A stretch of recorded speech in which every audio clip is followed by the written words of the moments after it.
오늘 말씀은 사무엘상 23장 19절에서 29절입니다. 구약성경 448면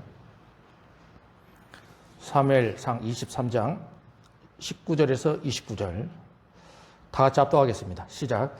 그때 10사람들이 기브아에 이르러 사울에게 나와 이르되 다윗이 우리와 함께 광야 남쪽 하길라산 숲을 요새에 숨지 아니하였나이까. 그러하온즉 왕은 내려오시기를 원하시는 대로 내려오소서. 그를 왕의 손에 넘길 것이 우리의 의문이다 하니 사울이 이르되 너희가 나를 긍휼히 여겼으니 여호와께 복받기를 원하노라. 어떤 사람이 내게 말하기를 그는 심히 지혜롭고 행동한다 하나니 너희는 가서 더 자세히 살펴서 그가 어디에 숨었으며 누가 거기서 그를 보았는지 알아보고 그가 숨어 있는 모든 것을 정탐하고 실상을 내게 보고하라. 내가 너희와 함께 가리니 그가 이 땅에 있으면 유다 몇천 명 중에서라도 그를 찾아내리라 하더라. 그들이 일어나 사울보다 먼저 시브로 가니라. 다윗과 그의 사람들이 광야 남쪽 마운 광야 아라바에 있더니 사울과 그의 사람들이 찾으러 온 것을 어떤 사람이 다윗에게 아뢰매 이에 다윗이 바위로 내려 마운 황무지에 있더니 사울이 듣고 마운 황무지로 다윗을 따라가서는 사울이 산 이쪽에 가매 다윗과 그의 사람들은 산 저쪽으로 가며 다윗이 사울을 두려워하여 급히 피하려 하였으니 이는 사울과 그의 사람들이 다윗과 그의 사람들을 애워싸고 잡으려 함이었더라. 전령이 사울에게 와서 이르되 급히 오소서. 블레셋 사람들이 땅을 침노하나이다. 이에 사울이 다윗 뒤쪽 길을 그치고 돌아와 블레셋 사람들을 치러 갔으므로 그것을 셀라 하마 느곳이라 칭하니라. 다윗이 거기서 올라가서 엔게디 요새에 머무니라. 아멘. 오늘 말씀의 제목은 분리하는 바위. 28절에 보면 나오죠. 셀라 하마 느곳. 히브리어로 보면 이렇게 되어 있습니다. 분리하는 바위입니다. 여러분, 우리는 인생을 살아가면서 얼마나 복받기를 좋아하는지 모릅니다. 수많은 사람들이 복받는 데에 집중이 되어 있습니다. 어른들도 받기를 원하고 자녀들도 받기를 원하고 특히 수험생들은 훨씬 더 복을 받아서 합격하기를 원하고 있습니다. 그래서 수많은 사람들은 이 복을 빌 때에 물에 빕니다. 나무에 빕니다. 우상에 빕니다. 동물 형상에 그렇게 복을 빌고 있죠. 가장 대표적인 우리나라의 방법은 돼지 머리에다가 복을 비는 것이 가장 일반적이죠. 여러분, 오늘날 우리 환경을 한번 생각해 보시기 바랍니다. 우주선이 왕성이 됐습니다.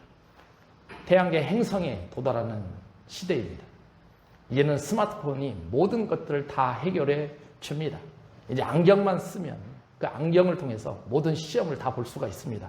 답을 다 만들어낼 수 있습니다. 그런 최첨단 과학 문명이 발달되었는데도 아직까지 사람들은 복 받는 데에서 과거의 그런 현상에서 벗어나지 못하고 있는 것이 우리의 현실이다. 이렇게 볼 수 있다라는 거죠. 사람들이 참 이상합니다. 그렇게 복을 많이 받았는데도 다른 사람들이 큰 복을 받으면 또 질투하죠. 그러면서 나도 그것보다 더 큰 복을 받았으면 좋겠다. 이것이 바로 우리 인간들이 가지고 있는 마음이지 않나라는 생각입니다. 여러분, 유다 사람들도 똑같은 마음을 가지고 있습니다. 여러분, 21절을 보시기 바랍니다. 21절을 보면 유다 사람들이 사울을 찾아갑니다. 그리고 사울에게 물어보죠. 우리에게 복을 주시옵소서. 우리도 복을 받기를 원합니다. 그런데 틀림없이 하나님은 제목처럼 분리의 바위라는 것을 설정해 놓으십니다. 여러분, 그러면 이 분리라는 단어를 잘 생각해 본다면 여기에 나오는 두 사람의 이름이 사울이고 다윗이지 않습니까? 그럼 분리를 시킨다는 것은 어느 한편에는 사울이 위치를 하는 것이고 어느 한편에는 다윗이 위치를 하게 된다라는 것입니다. 그런데 유다 사람들은 자신들이 복을 받기를 원하는데 사울을 찾아갑니다. 사울을 통해서 하나님이 주시는 축복을 받기를 원한다라는 거죠. 여러분, 그래서 오늘 본문 말씀을 잘 묵상하시고 우리는 다윗에게 오는 수많은 고난과 역경의 삶을 찾아볼 수가 있습니다. 그리고 그 다윗은 하나님이 주시는 축복과 그 어려운 환경을 어떻게 이겨가는지를 오늘 말씀에서 잘 찾아내야 합니다. 그리고 우리는 그 말씀 속에서 어떻게 하면 하나님이 주시는 축복을 형통하게 받을 수 있는가? 여기에 초점을 맞춰서 현재 내가 걸어가고 있는 이 상황 속에서 돌파구가 무엇인지를 찾아내며 신앙생활을 유지해 간다라는 것입니다. 여러분, 그러니 오늘 말씀을 통해서 나의 어려운 고난이 무엇인지를 찾길 바랍니다. 그리고 어떻게 그것을 다윗은 해결해 갔는지를 보며 내 삶에 적용하시길 바랍니다. 그런 은혜가 말씀 속에서 여러분들에게 임하시길 소망합니다. 여러분, 먼저 다윗의 고난을 한번 살펴보겠습니다. 다윗은 사울을 피해 도망다닙니다. 아둘람 공동체를 만났습니다. 뜻하지 않는 공동체입니다. 이야, 하나님이 무엇인가를 해 주시겠구나, 이런 기대감이 있습니다. 그리고 블레셋으로부터 당한 그 일날을 다윗은 도와줍니다. 그렇게 도와줬으니 이제 그 일날 백성들로부터 칭송을 받는 게 당연하죠. 그런데 그러지가 않습니다. 다윗은 그 일날 백성들로부터 배반당합니다. 왜 그랬습니까? 그 일날 백성들도 두려워합니다. 사울에게 다윗이 있는 정보를 주지 않는다면 노업 제사장들처럼 몰살을 당할 것이다 라는 두려움에 그들이 살기 위해서 다윗을 한 것이죠. 여기서 멈추면 얼마나 좋겠습니까? 그런데 오늘 본문을 잘 보게 되면 이번에 등장하는 인물들이 나옵니다. 그들은 10사람들입니다. 여러분, 10사람들은요 유다 지파에 속해 있는 사람들입니다. 여러분, 그러면 다윗도 유다 지파 아닙니까? 그렇게 이 족속의 문화를 강조하고 있는 그 이스라엘 백성들이 이제는 자기 지파 사람들이 서둘러서 사울을 찾아가고 지금 다윗이 어디에 있는가 고발합니다. 왜 그렇습니까? 그들이 살기 위해 그렇습니다. 그들이 복받기 위해서 그렇습니다. 그들이 살아가기 위해서는 다윗이 죽어야 내가 살 수 있다라는 그런 기대감이 가득 차 있다라는 것입니다. 여러분, 이 마음을 들었던 다윗이, 이 환경을 보고 있는 다윗의 마음은 어떻겠습니까? 지금으로 말하면 가족이 나를 배반한 것입니다. 하나님의 도우심을 바라보고 있는 다윗. 그런데 시간이 가면 갈수록 도우심은 나타나지 않고 고난과 역경이 훨씬 더 깊어지며 훨씬 더 목숨이 위태로워져 가는 다윗의 모습. 여러분은 성경에서 보면 계속 다윗의 환경을 찾을 수가 있습니다. 여러분, 그럼 왜 10사람들이 다윗을 팔았을까요? 다윗을 왜 배반했을까요? 그 일라 사람들처럼 노업 사람들이 몰살당한 그런 두려움이 있을 수도 있습니다. 그러나 시편 54편을 보면 정확히 나옵니다. 시편 54편은 10사람들이 다윗을 팔았을 때 다윗이 지었던 시입니다. 시편 54편 3절입니다. 같이 읽어봅니다. 시작. 낯선 자들이 일어나 나를 치고 포악한 자들이 나의 생명을 수색하며 하나님을 자기 앞에 두지 아니하였음이니이다. 이렇게 되어 있습니다. 여러분, 물론 사람이 두려워서 배반할 수도 있는데 다윗이 잘 보니까 10사람들이 나를 배반한 목적이 그게 아니다라는 거예요. 그 사람들을 두 가지로 표현하지 않습니까? 낯선 자들, 포악한 자들. 그런데 그들이 결정적으로 나를 배반하고 나를 사울의 손에 넘기려고 하는 그 이유는 다른 것이 아니라 하나님을 자기 앞에 두지 아니하였다. 다시 말하면 자신들이 추구할 수 있는 그 복을 받기 위해서 하나님을 의지하지 않고 사울 왕을 의지하며 세상의 방법으로 자신들의 길을 돌파해 나가려고 하는 십사람들의 모습. 여러분, 이것이 멈추면 얼마나 좋겠습니까? 다윗의 고난이 여기서 끝났으면 얼마나 좋겠습니까? 그러나 하나님은 다윗을 더 깊은 고난의 역경으로 몰아가십니다. 여기서 멈추지 않습니다. 여러분, 그래서 24절과 26절을 잘 보시면 10사람들과 이제 사울은 연합합니다. 함께 협동작전을 취합니다. 여러분, 10사람들은요 유다 광야에 있는 모든 지역을 완전히 꿰뚫고 있는 사람입니다. 그러니 다윗이 어떻게 도망갈지를, 어느 골짜기를 통해서 피할지를 다 알고 있는 사람들입니다. 거기에다가 사울의 군대는 예전하고 다릅니다. 이제는 정예의 병력을 딱 모집을 했습니다. 그리고 나서 다윗이 머물고 있는 마온 광야 아라바 그 지역에 있다라는 것을 알고 사울에게 고하지 않습니까? 여러분, 이제 다윗은 한계점에 왔습니다. 세상적인 방법으로 보면 독 안에 든 쥐입니다. 이제 더 이상 피할 곳이 없습니다. 피할 방법도 없습니다. 여러분, 우리는 26절 마지막에 보면 사울의 확신을 다 찾을 수가 있습니다. 26절 마지막을 보십시오. 사울과 그의 사람들이 다윗과 그의 사람들을 에워싸고 잡으려 함이었더라. 이 모습을 보시기 바랍니다. 이제는 끝났다라는 거죠. 이제는 다윗 더 이상 도망갈 수가 없다라는 겁니다.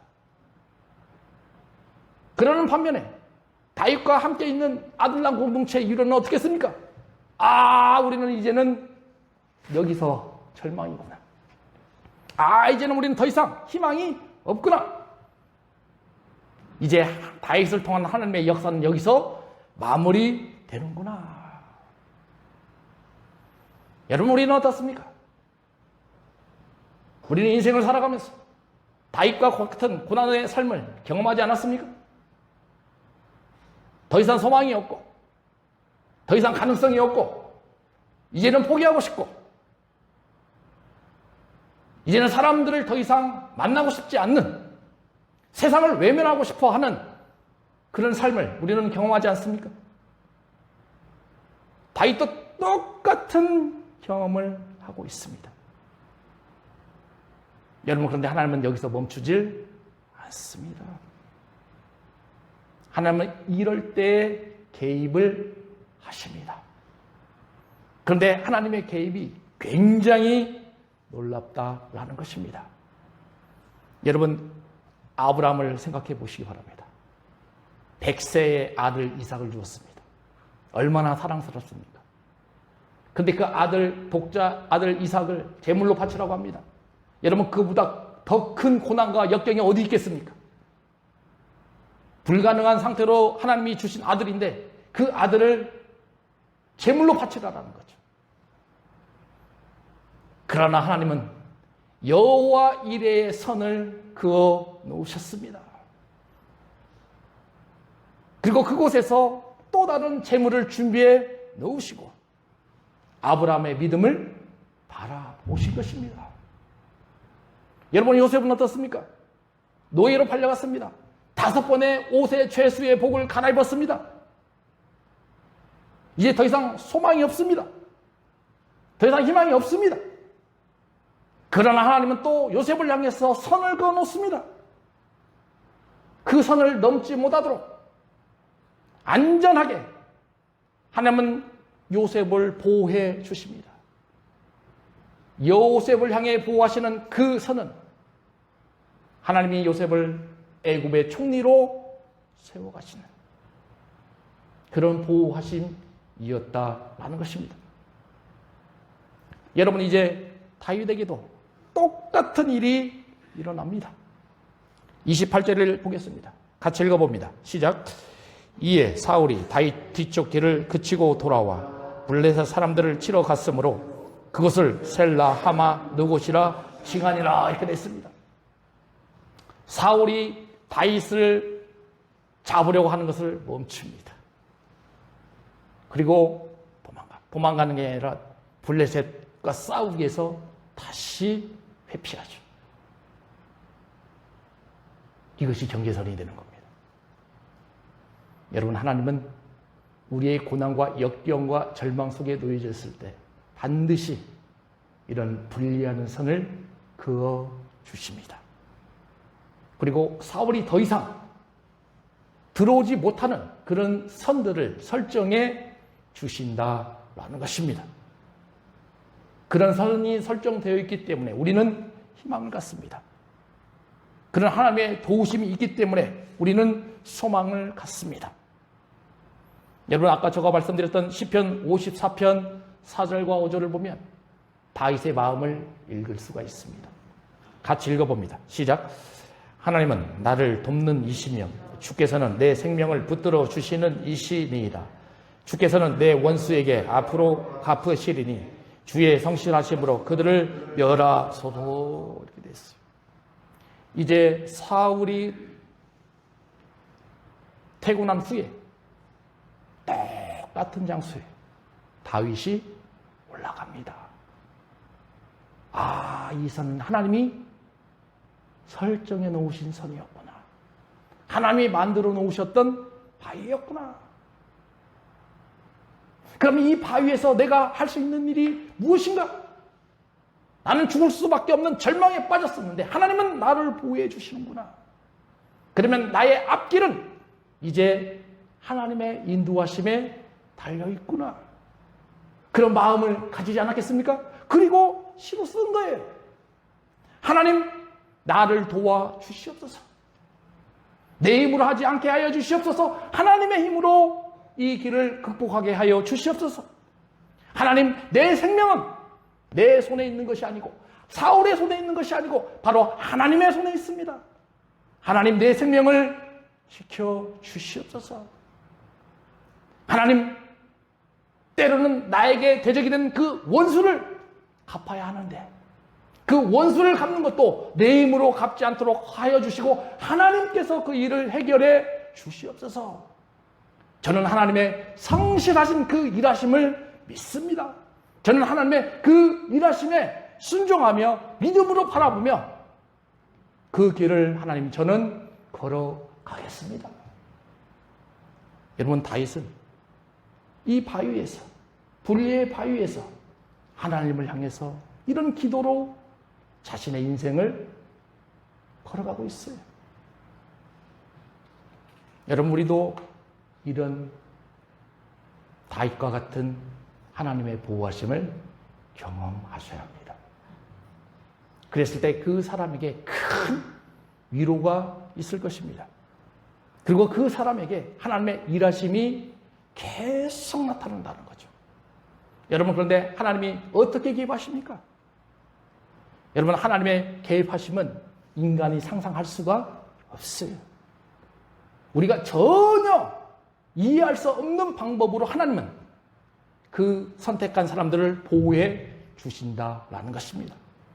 여러분, 그런데 오늘 본문에 나와 있는 하나님의 도우심은 무엇이었습니까? 블레셋을 사용하시는 것입니다. 여러분, 사울 입장에서는 다윗보다도 훨씬 더 어려운 부분이 블레셋이에요. 왜냐? 블레셋이 쳐들어오면 자칫 잘못하면 이스라엘이 멸망이 됩니다. 다윗이 죽는 게 중요합니까? 이스라엘 멸망되는 게 중요합니까? 하나님은 그걸 아시는 겁니다. 그리고 다윗이 절체절명의 위기에 빠졌을 때 블레셋 군사를 움직입니다. 그 소식을 전령이 가지고 사울 앞에 다가옵니다. 여러분, 이 상황을 한번 생각해 보셔야 됩니다. 이제 사울은 속으로 무슨 생각을 했겠습니까? 앞에 다윗이 다 보여요. 아둘람 공동체 이론도 다 보입니다. 수많은 우리 군사가 가서 그냥 잡기만 하면 끝납니다.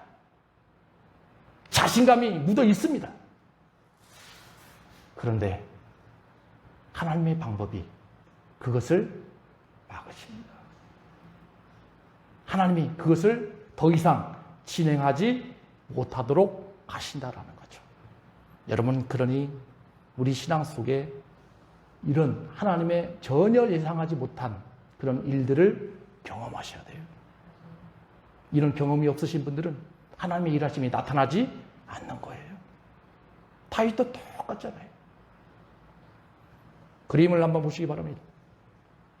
미국에 있는 두 대학교입니다. 동부에 있는 대학교는 가장 유명한 대학교죠. 하버드 대학교입니다. 서부에 있는 대학교는 스탠포드 대학교입니다. 미국을 대표할 수 있는 대학교입니다. 유명한 일화가 있습니다. 두 번째 사진을 보시기 바랍니다.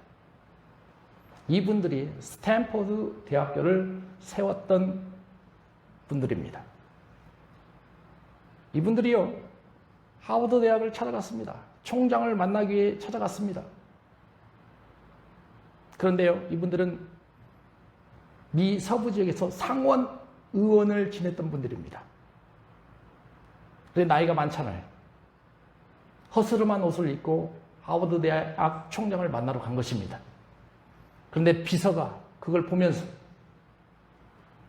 총장 일정이 굉장히 바빠서 어르신들은 총장님을 뵐 수가 없습니다. 그리고 실랑이를 벌이고 있을 때 총장이 들어왔습니다. 그리고 나서 총장과 이분들과 면담을 하기 시작합니다. 왼쪽에 계시는 그 어머니, 여성분이 말하는 겁니다. 총장님, 우리 아들이 사실은 하버드 대학교의 학생이었는데 1년 동안 학생으로 생활을 하다가 며칠 전에 죽었습니다. 그래서 저희가 이 하버드 대학교에 건물을 하나 아들을 위해서 세우려고 합니다. 우리가 할 수 있는 방법이 무엇입니까? 근데 총장은 오해를 한 거예요. 건물이라는 단어를요, 동상으로 들은 거예요. 아버님, 어머님, 우리 대학교에서는 절대 그렇게 할 수가 없습니다. 만약에 아드님의 동상을 우리 학교에 세운다면 아마 이 하버드 대학교에는 수많은 동상이 세워져야 할 것입니다. 그러니 우리는 그렇게 할 수가 없습니다. 그러니까 이분들이 또 그러는 거예요. 총장님, 우리는 동상이 아니라 건물을 요구했습니다. 그런데 이제 환경을 보는 거죠. 모습을 보는 겁니다. 초라한 모습이잖아요. 아버님, 어머님, 이 건물이 얼마나 되신 줄 아십니까? 최소 750만 달러입니다. 그런데 이거 지으실 수 있겠습니까? 그 얘기를 들었던 아내분이 남편에게 그럽니다. 아니, 건물 하나 짓는데 750만 달러밖에 안 돼? 그러면 하버드 대학에 우리가 건물을 짓지 말고 여보, 서부로 갑시다. 그리고 서부 땅에 우리 대학을 지읍시다. 그리고 갔어요. 그리고 캘리포니아 그 주 근방에 스탠퍼드 대학을 세웠습니다. 그래서 이름을 보시기 바랍니다. 남편과 아내 이름이 스탠퍼드. 아내는 남편의 이름을 따라가잖아요. 여러분, 이 소식을 누가 들었겠습니까? 하버드 대학 총장이 들었어요. 지금도요, 이게 1869년도에 일어난 일인데요. 지금도 하버드 대학교에 가면 이런 현수막이 늘 걸려 있습니다. 같이 보시기 바랍니다. Don't judge your book by its cover. 사람을 외모로 평가하지 말아라. 제가 말씀드리고 싶은 것은 하나님의 일하심이 마치 이런 것과 동일하다라는 거예요. 전혀 상상할 수 없는 방법을 하나님은 사용하신다라는 것입니다. 그리고 미국에 대표할 수 있는 대학을 하나님은 서부 지역에 만들어 가시는 것입니다. 이런 하나님의 전능하심이 지금도 우리 주변에 일어난다라는 것입니다. 여러분, 이런 경험을 체험하십시오. 그리고 하나님의 일하심을 반드시 경험하셔서 주님이 주시는 축복을 받으셔야 된다라는 것입니다. 여러분, 이제 마지막으로 그러면 이 유다 사람들의 모습과 아둘람 공동체의 모습을 한번 비교를 해 보셔야 합니다. 10사람들도 틀림없이 복을 받기를 원했습니다. 아둘람 공동체 사람들도 왜 모였습니까? 그냥 모였습니까? 아니에요. 사울로부터 외면당한 사람들입니다. 그들이 살아갈 수 있는 방법이 무엇인지를 찾는 사람들입니다. 다시 말하면 그들 또한 하나님이 주시는 축복이 무엇인지를 알기를 원했던 사람들입니다. 근데 달라요. 10사람들은요, 선을 그어놨는 그 자리에서 누구 편에 섰냐면 사울 편에 섰습니다. 왜냐? 사울은 왕입니다. 사울은 뭔가 있어 보입니다. 사울은 무엇이든지 할 수 있는 것으로 보입니다. 아둘람 공동체 사람들은 다윗의 편에 서 있는 사람들입니다. 다윗은 도망다닙니다. 다윗은 뭔가 할 수 없는 사람들입니다. 사람입니다. 그러나 차이가 있습니다.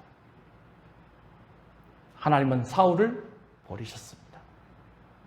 그러나 하나님은 다윗을 선택하시고 다윗을 통해서 하나님의 역사가 만들어 가신다라는 거죠. 여러분, 그러면 여러분들은 누구를 선택하시겠습니까? 여러분들에게도 틀림없이 갈림길이 있을 겁니다. 나는 사울의 편에 설 것인가? 아니면 나는 다윗의 편에 설 것인가? 나는 세상 눈으로, 세상 방법으로 이런 일들을 풀어갈 것인가? 아니면 나는 하나님의 방법으로 그 어려운 길들을 해결해 갈 것인가? 저는 그래서 이 모습을 보면서 시편 1편에 있는 모습과 굉장히 유사하다. 복 있는 사람들은 악인의 길을 따르지 아니한다. 복 있는 사람들은 죄악의 길에 서지도 아니한다. 2절입니다. 같이 읽어봅니다. 시작. 오직 여호와의 율법을 즐거워하여 그의 율법을 주야로 묵상하는도다. 여러분, 복을 받는 사람들은 항상 하나님의 율법을 묵상하고 항상 하나님의 편에 서 있어야 된다는 것입니다. 그리고 그 길로 쫓아가셔야 된다는 것입니다. 그것이 주님이 주시는 형통한 복이요. 신약시대에 이런 복을 받기 위해서 우리가 취해야 될 방법이 무엇입니까? 영접하는 자, 곧 그 이의 이름을 믿는 자에게는 하나님께서 자녀로 되는 권세를 주셨어요. 다시 말하면 예수 그리스도 안에서 예수님 편에 우리는 서 있어야 된다라는 것입니다. 그 편에 있어서 그분의 길을 쫓아갔을 때 여러분들이 원하시는 그런 일들을 찾을 수가 있다라는 거예요. 여러분, 저는 마지막으로 골로새서 2장 6절과 7절을 봤습니다. 같이 읽어봅니다. 시작. 그러므로 너희가 그리스도 예수를 주로 받았으니 그 안에서 행하되 그 안에 뿌리를 박으며 세움을 받아 교훈을 받은 대로 믿음에 굳게 서서 감사함을 넘치게 하라. 세 가지로 나눠집니다. 첫 번째, 그리스도 예수를 주로 영접하고 주 안에서 행할 것을 사도 바울이 교훈합니다. 이 말씀의 의미는 예수님을 믿는다고 해서 겉모습만 화려하게 하지 말라는 것입니다. 인격적으로 예수님을 만나고 인격적인 방법으로 삶을 살아가라는 것입니다. 대표적인 사람이 삭개오 아닙니까? 삭개오는 예수님을 잘 몰랐어요.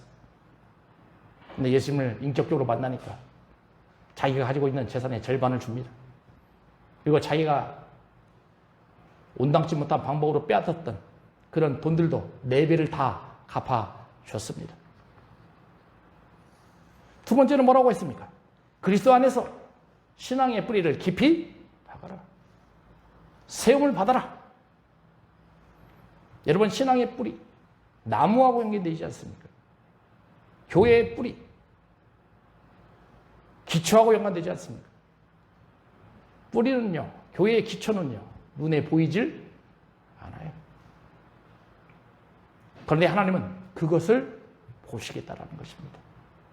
눈에 보이는, 사울을 보이는 것이 아니라 눈에 보이지 않지만 하나님을 믿음으로 바라보며 하나님의 편에 서서 그 길을 쫓아가는 신앙의 뿌리, 신앙의 기초, 하나님은 이걸 보시겠다라는 것입니다. 그런 사람들에게 하나님은 열매를 맺게 해 주신다는 것입니다. 그리고 마지막으로 뭐라고 합니까? 가르침을 받은 대로 믿음에 굳게 서서 넘치는 감사 생활을 하라. 여러분, 이런 사람들에게는 항상 감사가 넘치게 되어 있어요. 그 감사의 최고봉은, 사람은요 누구나 다 기쁜 일이 있을 때 다 감사합니다. 그러나 슬픈 일이 왔을 때 감사할 수 있는 사람, 그것이 믿음의 최고봉이다라는 거예요. 그림을 보시기 바랍니다. 우리가 잘 아는 나의 갈 길 다가도록 예수를 나의 구주로 삼고, 찬송가의 작곡가 작사가입니다. 이분은요 나자마자 8개월 만에 눈이 멀었어요. 8년 뒤에 아버지가 돌아가셨습니다.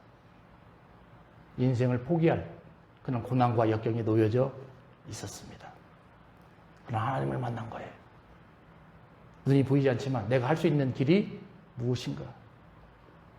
이분은 시를 쓰기 시작했습니다. 찬송을 부르기 시작했습니다. 작곡을 만들기 시작합니다. 이분이요 천국에 가시기 전에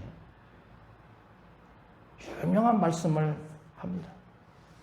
나는 다시 태어나도 맹인이 되길 원합니다. 왜냐? 내가 맹인이 되었기 때문에, 예수님을 만났기 때문입니다. 예수님을 보았기 때문입니다. 여러분, 우리도 다윗과 이런 작사가처럼 얼마나 어려운 고난의 삶에 놓여져 있습니까? 여러분, 그런데 그 고난을 이겨내십시오. 그 고난을 감사함으로 받으십시오. 그 고난이 여러분들에게 하나님의 보호하심이 될 것이고, 그 분리하는 선을 통해서 여러분들이 형통한 삶을 걸어가게 될 것이다 라는 것입니다. 기도하겠습니다. 아버지 하나님, 은혜를 감사합니다. 다윗은 어려운 상황에 처해 있습니다. 다윗은 소망이 없습니다. 다윗은 이제 좌절합니다. 죽음의 위험에 놓여져 있습니다. 그러나 하나님은 다윗을 역사합니다. 하나님은 다윗에게 경계를 그어주셨습니다. 사울이 더 이상 다윗을 침범하지 못하도록 보호해 주셨습니다. 아버지 하나님, 우리도 얼마나 이런 고난과 역경에 놓여져 있습니까? 그럴 때마다 하나님이 도와주시는 보호하심을 경험하게 하여 주시옵소서. 내 힘으로 돌파하는 것이 아니라 하나님을 의지하고 하나님의 일하심을 통해서 그 어려운 상황을 이기게 하여 주시옵소서. 예수님의 이름으로 기도하옵나이다. 아멘.